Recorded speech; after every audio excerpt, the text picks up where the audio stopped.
மாநிலங்களவை தேர்தலில் தாக்கல் செய்யப்பட்ட வேட்புமனுக்கள் மீதான பரிசீலனை தற்போது தொடங்கியிருக்கிறது. கூடுதல் விவரங்களோடு இணைகிறார் செய்தியாளர் ஹரிஹரன். ஹரிஹரன், வணக்கம். விவரங்கள். மனுக்கள் மீதான பரிசீலனை தொடங்கி நடைபெற்று வருகின்றது. சென்னை தலைமைச் செயலகத்தில் தலைமை தேர்தல் ஆணையர் தலைமையில இந்த வேட்புமனுக்கள் மீதான பரிசீலனை நடைபெற்று வருகின்றது.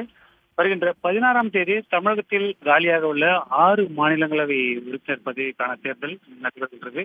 கடந்த மாதம் 26ஆம் தேதி முதல் நேற்று வரை வேட்புமனுக்கள் பெறப்பட்டு நேற்று கடைசி நாள் என்பதால் இன்றைய தினம் வேட்புமனுக்கள் மீதான பரிசீலனை தொடங்கி நடைபெற்று வருகின்றது. மாநிலங்களவை உறுப்பினர் பதவிக்கான வேட்புமனுக்களை பொறுத்த வரைக்கும் திமுக சார்பில் திருச்சி சிவா மற்றும் கான்ஸ்டன்டின் ரவீந்திரனும், கூட்டணி கட்சியான காங்கிரஸ் கட்சி சார்பில் கிறிஸ்டோபர் திலக்கும், தேமுதிக சார்பில் சுதீஷும் வேட்புமனு தாக்கல் செய்திருக்காங்க. அதிமுக சார்பில் தம்பிதுரை மற்றும் அதிமுக கூட்டணி கட்சியான பாமக சார்பில் அன்புமணி ராமதாஸ் ஆகியோரும் வேட்புமனு தாக்கல் செய்திருக்காங்க. அதே நேரத்தில் நேற்றைய தினத்தை பொறுத்த வரைக்கும் வேட்புமனு தாக்கல் செய்வதற்கான கால அவகாசம் முடிவதற்கு 1 நிமிடத்திற்கு முன்பாக பாமக நிறுவனர் ராமதாஸ் தரப்புல அவருடைய உதவியாளர் சாமிநாதனும் வேட்புமனு தாக்கல் செய்திருக்காங்க.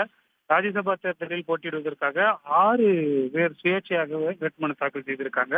வேட்புமனு தாக்கலை பொறுத்த வரைக்கும் ஒவ்வொரு வேட்புமனு தாக்கலுக்கான வேட்பாளர்களுக்கும் உறுப்பினர், அதாவது 10 சட்டமன்ற உறுப்பினர்கள் முன்மொழிய வேண்டும் என்ற அடிப்படையில் வேட்புமனுக்கள் மீதான பரிசீலனை ஈடுபடும்.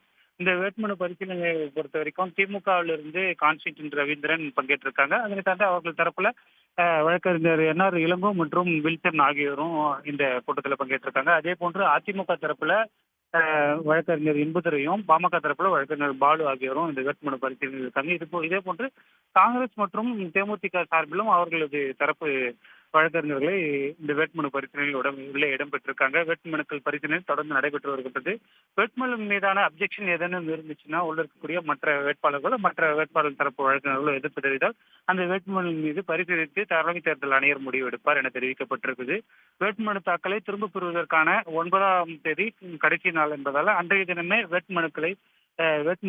வேட்பாளர் பட்டியல் வெளியாகும் என்றும், போட்டியிடுவதற்கான எதிர்த்தரப்பு போட்டியிடுவதற்கான ஒரு வேட்புமனுக்கள் யாரும் இல்லாத சூழல்ல அன்றைய தினமே போட்டியின்றி 6 பேருமே மாநிலங்களவை உறுப்பினராக தேர்ந்தெடுப்பதற்கான அதிக வாய்ப்பு உள்ளது.